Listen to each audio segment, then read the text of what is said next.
और बढ़ते हैं आगे, बात करते हैं जम्मू कश्मीर की, जहां के कुलगाम में आतंकियों ने गैर स्थानीय मजदूरों को निशाना बनाया है। केलम इलाके में संदिग्ध आतंकियों ने ईंट भट्टे पर काम कर रहे 2 मजदूरों पर फायरिंग कर दी। हमले में छत्तीसगढ़ के रहने वाले दीपक रात्रे और भूपेंद्र कुमार घायल हो गए। अस्पताल ले जाने के दौरान दीपक की मौत हो गई, जबकि भूपेंद्र कुमार का इलाज जीएमसी अनंतनाग में चल रहा है। मृतक दीपक रात्रे की उम्र करीब 24 साल बताई जा रही है। घटना के बाद सुरक्षा बलों ने इलाके की घेराबंदी कर सर्च ऑपरेशन शुरू कर दिया है। आतंकी संगठन लश्कर-ए-तैयबा ने इस हमले की जिम्मेदारी ली है।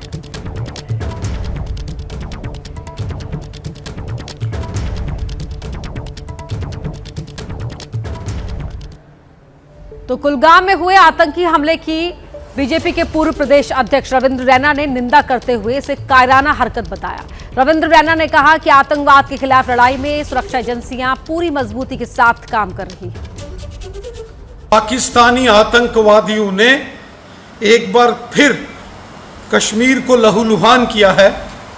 दक्षिण कश्मीर के कुलगाम जिले के किलंग गांव में 2 मजदूर साथियों पर आतंकवादियों ने गोलीबारी की है, उन्हें निशाना बनाया है।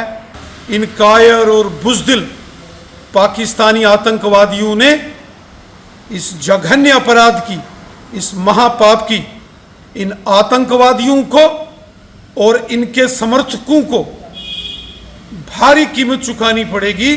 अब बात जम्मू कश्मीर के कुलगाम की कर लेते हैं, जहां पर आतंकियों ने गैर स्थानीय मजदूरों को निशाना बनाया है। केलम इलाके में संदिग्ध आतंकियों ने ईंट भट्टे पर काम कर रहे 2 मजदूरों पर गोलीबारी की है। बताया जा रहा है कि आतंकियों ने पहले धर्म पूछा, फिर गोली मारी। हमले में छत्तीसगढ़ के रहने वाले दीपक रात्रे और भूपेंद्र कुमार घायल हो गए। अस्पताल ले जाने के दौरान दीपक की मौत हो गई, जबकि भूपेंद्र कुमार की इलाज के दौरान मौत हो गई। घटना के बाद सुरक्षा बलों ने इलाके की घेराबंदी कर सर्च ऑपरेशन शुरू कर दिया है। आतंकी संगठन लश्कर-ए-तैयबा ने इस हमले की जिम्मेदारी ली है। तो कुलगाम में छत्तीसगढ़ के इन 2 युवकों पर हमला किया गया है, जो ईंट भट्टे पर काम करते थे। गैर स्थानीय ये मजदूर थे जिन पर गोलियां बरसाई गई। 1 मजदूर की मौत हो गई है, 1 मजदूर गंभीर रूप से घायल है, इलाज जारी है। और कुलगाम में यह आतंकी हमला हुआ है, जहां पर आतंकियों ने 2 जो गैर कश्मीरी थे उनको टारगेट बनाया। ये कहा जा रहा है कि धर्म पूछकर गोली मारी गई थी। जम्मू कश्मीर के कुलगाम की ये खबर है, जहां पर अभी फिलहाल सुरक्षा बलों का सर्च ऑपरेशन जारी है। हमारे सहयोगी आसिफ कुरैशी हमारे साथ फोन लाइन पर जुड़ रहे हैं। आसिफ, कब की ये वारदात है और अभी क्या कुछ जानकारी इस पूरी वारदात को लेकर साफ हो पाई है?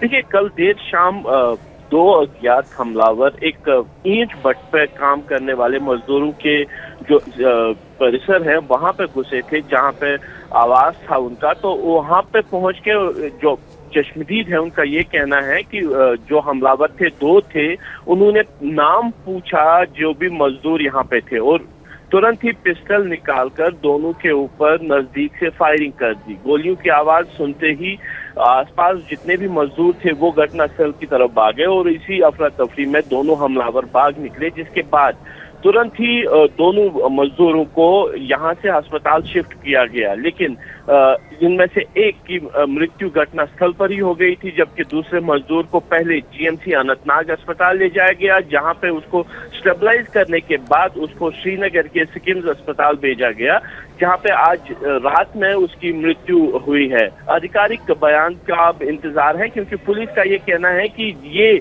ठीक उसी पैटर्न पे जो हमला हुआ है जो इससे पहले प्रवासी मजदूरों पर होते रहे हैं।